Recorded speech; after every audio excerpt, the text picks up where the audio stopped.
I'm Kizzy Rosebud, and I am a maker and student of craft at the Arts University Plymouth.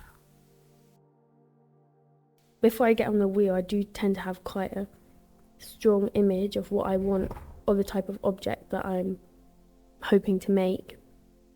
I sometimes tend to draw it out, but quite rarely, to be honest. I'm very inspired by craft histories and understanding the ways that things have historically been made and also how things continue to be made. I think I tend to gravitate towards objects that have already been used and clothes that have been worn. And I think there's a lot of beauty and poetics in things that have aged and faded.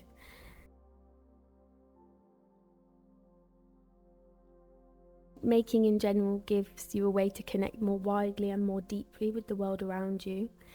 And I think especially with pottery and natural dyeing, there's the fact that you're using the earth's natural materials and transforming them into things that might be used on a daily basis.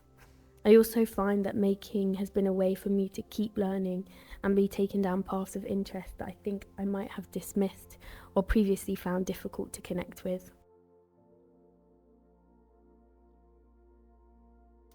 I think my path into ceramics kind of started out a bit of a DIY route, and I started off by painting some terracotta pots that were in my garden. I found myself then really wanting to try and make my own and experimented a little bit with air dry clay, even though I know now that that can have some nasty chemicals in it. A friend of mine at that time was going to a drop-in class, and I went along to that and really enjoyed the kind of well-being aspect of working with clay in a kind of social, relaxed environment. And it was after that I had one lesson on the wheel and was very much hooked.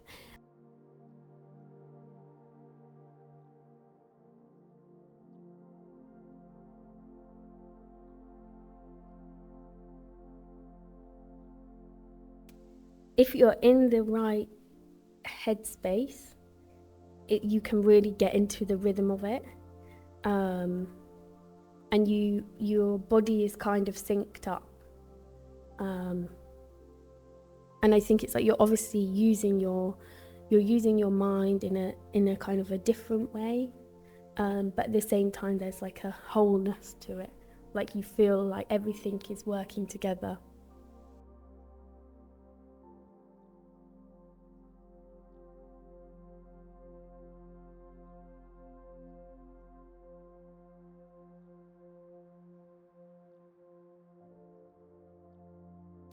I think as an artist, especially somebody working predominantly in kind of like physical materials, is trying to be as low impact environmentally and being resourceful and circular.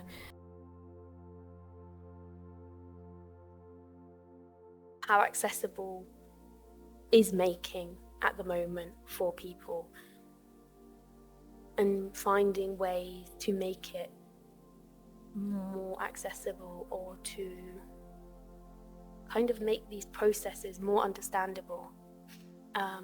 Yeah, I would say, I think in general there's a slight disconnect at the moment between the kind of physical, tangible objects that we use and this understanding of how things are being made.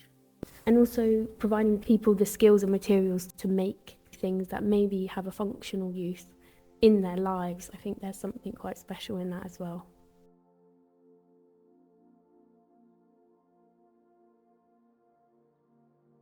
My favourite piece is the kind of clay textile that I handed in for my first submission in the Masters.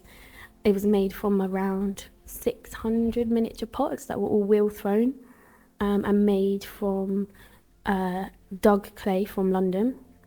It was quite a different piece. I'd normally made functional pottery, things that they kind of, their use is very immediate and obvious, and I quite liked exploring something maybe a bit more conceptual, and it felt like a route which I might continue down, even though it feels a little bit unfinished at the moment.